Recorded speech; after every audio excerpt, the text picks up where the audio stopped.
जिगर काका, माँ जी, ये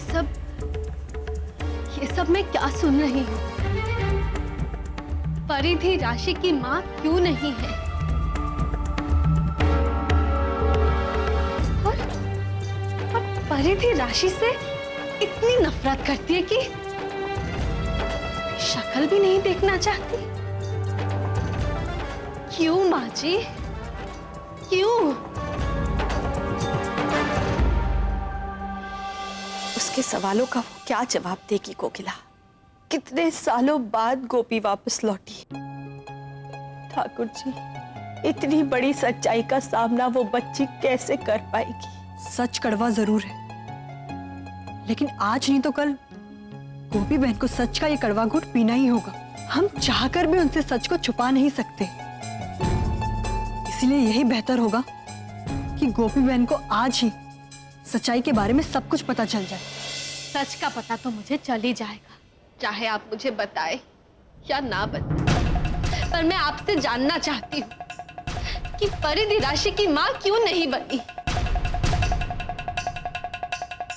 ऐसा कौन सा कारण था कि उसने राशि को अपनी बेटी मानने से इनकार कर दिया?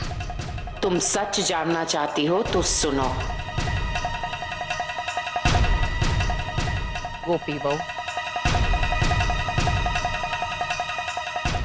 जब अदालत ने तुम्हें सजा सुनाई थी, हम सब सकते में आ गए थे। हम समझ नहीं पा रहे थे कि हम हमारी गोपी के बगैर कैसे जी पाएंगे। सब कुछ जैसे थम सा गया था हमारे लिए। जब मैंने परिधि से कहा, लो परिधि, राशि बिटिया को संभाल लो। नहीं कोकी आंटी, मुझसे नहीं होगा ये।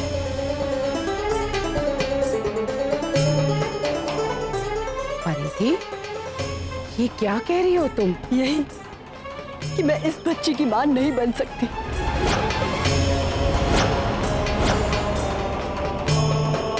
परिधि, तुम होश में तो हो? ये तुम्हारी राशि है जिसे तुम कितना प्यार करती हो। प्यार करती थी कोकी आंटी। आज गोपी बहन हमारे साथ नहीं है, इसकी वजह सिर्फ और सिर्फ ये बच्ची। देखो परिधि, गोपी बहू के साथ जो कुछ भी हुआ उसमें इस नन्ही सी मासूम सी राशि बिटिया का क्या दोष है? इसका दोष ये है कि इसने राधा की कोख से जन्म लिया। इसका दोष ये है कि इसका चेहरा हर पल मुझे उस राधा की याद दिलाता रहेगा, जिस राधा की वजह से आज गोपी बहन हमारे साथ नहीं है। नहीं परिधि, मुझे माफ कर दीजिए, पर अब या तो इस घर में ये बच्ची रहेगी या मैं। तुम होश में तो हो? तुमने जबान दी है कि तुम राशि बिटिया को माँ का प्यार दोगी। यहाँ तक कि तुमने गोपी बहू से भी यही वादा किया था। आप क्यों नहीं समझ रही मेरी बात को? जब जब इस बच्ची को देखूंगी मुझे हर पल ओमकारेश्वर की वो घटना याद आएगी। इस तरह से गोपी बहन इस बच्ची को बचाते बचाते खुद मरते मरते बची थी। नहीं, मुझसे नहीं होगा। मैं आपके आगे हाथ जोड़ती, मुझे माफ कर दीजिए।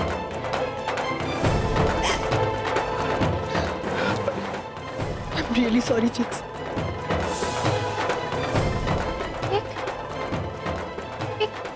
सॉरी कहकर उसने इस बच्चे से अपना पलड़ा झाड़ दिया।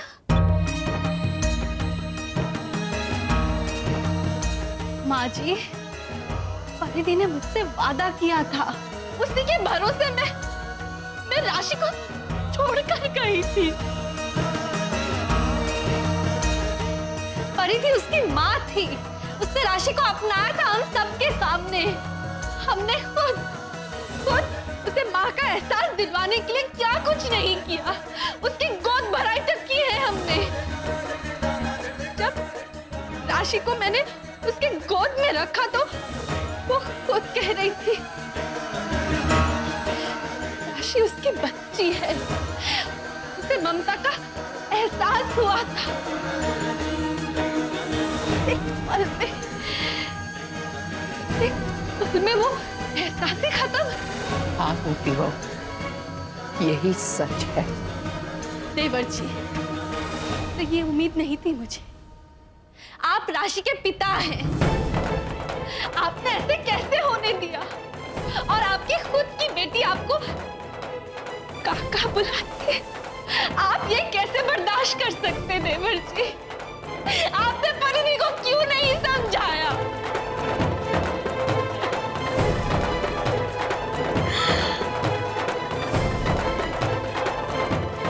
बाजी, कहीं यही तो कारण नहीं है कि आप भी यही रह रही है, इतना कुछ सह रही है राशि के लिए। मुझे आपको दलील कर रही है और आप चुपचाप सह रही है क्योंकि राशि के खुद के माता पिता ने उसे अपनाने से इनकार कर दिया। मैं नन्ही सी मासूम सी बच्ची को अकेले तो नहीं छोड़ सकती थी। और इसका मतलब ये सच है कि आपने अगर घर छोड़ा, इसकी जिम्मेदार भी परिधि ही है।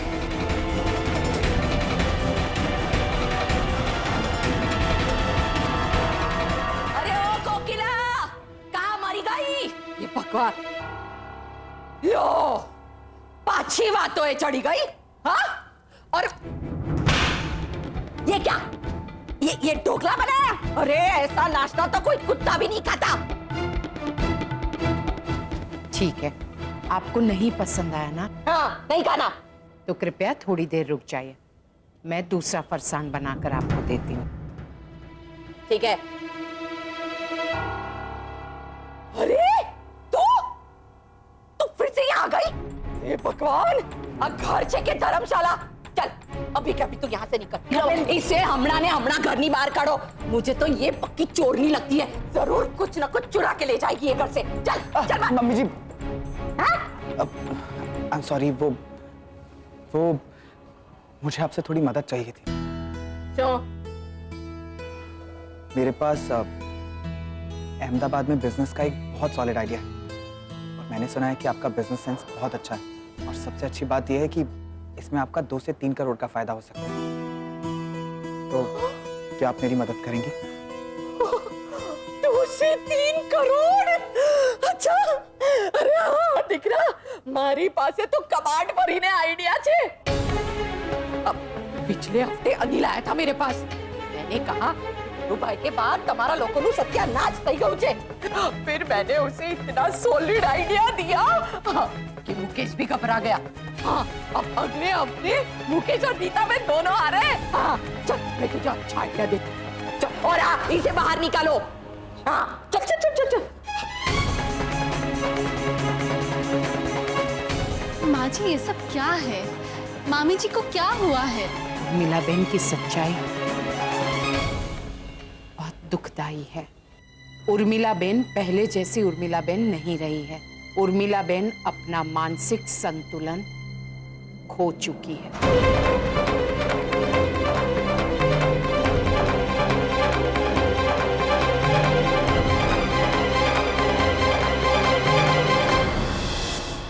साथ निभाना साथिया। आपके मनोरंजन पर अब नहीं लगेगा कोई ब्रेक। स्टार प्लस के बेहतरीन शोज देखने के लिए लाइक, शेयर और सब्सक्राइब करें स्टार प्लस यूट्यूब पेज को।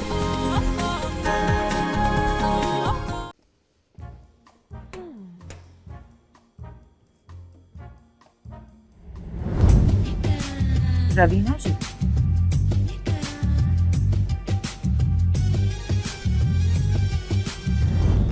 सुना है आप वैम्प बन गई? वैम्प? मैं ये 90s में कैसे आ गई? बनो मत। मैं तुम्हारे नए शो की बात कर रही हूँ। ओह, कर्मा कॉलिंग। उसमें वैम्प शैम तो नहीं, पर एक शातिर बिजनेस वुमन का रोल है, इंद्रानी कोठारी। वैसे आप मैं कॉमेडी का नाम ही काफी शादियां तोड़ने के। वो एंड कि मैं ना समझ नहीं आया।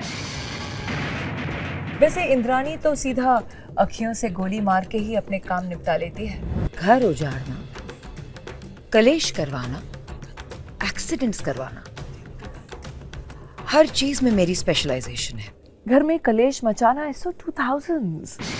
इंद्रानी तो नेशनल लेवल पे कलेश करती है, पॉलिटिशियंस और बिजनेसमैन के साथ। आप होंगी हीरोइन नंबर 1, पर विलन नंबर 1 तो वही होती है जो करवा चौथ पर बीवी को बेहोश करके उसके पति को अपना बना ले।